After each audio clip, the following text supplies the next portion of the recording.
એટલે કાગ કવિ દુલાભાયા કાગ કહે છે, મૃગછાલ નહીં એને ગાદી ગમે, એના હૈયામાં વાસ કર્યો હુકમે, એને રોમે રોમે સ્વાર્થ રમે, ભોળા મેલુડા માનવીને જરીએ એના સ્થાનકમાં અવકાશ નથી, એવા પાપ વિલાસીના મંદિરમાં મારા દીન દયાળુનો વાસ નથી.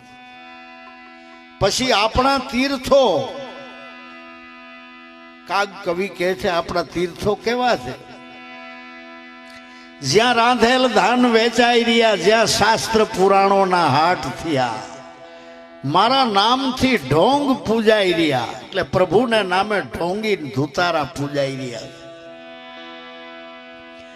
મૃગછાલ નહીં, જ્યાં રાંધેલ ધાન વેચાઈ રહ્યા, જ્યાં શાસ્ત્ર પુરાણોના હાટ થયા, મારા નામથી ઢોંગ પૂજાઈ રહ્યા. પર પીડ સુણી જેના દિલ રડ્યા, એવો કોઈ જ્યાં મારો દાસ નથી, એવા ફોગટ તીર્થના જળમાં મારા દીન દયાળુનો વાસ નથી. આવામાં ક્યાંય ભરમાવું નહીં. નરસિંહ મહેતો કહે છે, શું થયું તપ તીર્થ કીધા થકી, અરે શું થયું ઘીરે રહી દાન દીધે, શું થયું તિલકને તુલસી ધર્યા થકી, શું થયું ગંગજળ પાન પીધે. હમણાં જ આપણે ભજન ગાયું, ગંગા નહીં નાવું મેં, જમના નહીં જાવું મેં, જલકા જીવ નહીં થતા હું, 68 તીર્થ મારા ગુરુ ચરણમાં, મેં નિત નિત તરવેણીમાં નાઉંગા, મેં એક નિરંજન ધારૂંગા. અને 68 તીર્થનો મહિમા તમામ સંતોએ સત્સંગમાં મૂક્યો છે. એક ઘડી આધી મેં પુની હાથ, તુલસી સંગત સંત કી કટે કોટ કોટ અપરાધ.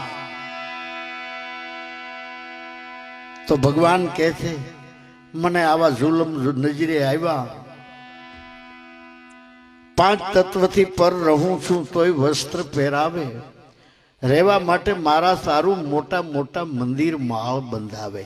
જે જીવતો જાગતો ભગવાન છે એને રહેવાનો ક્યાંય આશરો નથી. મોટી મોટી સિટીમાં ફૂટપાથ માથે એ ગુણિયા કોથળા માખી એ ન્યાય એકબીજાની જગ્યા હારું બાંધતા હોય છે. જે જીવતો જાગતો ભગવાન.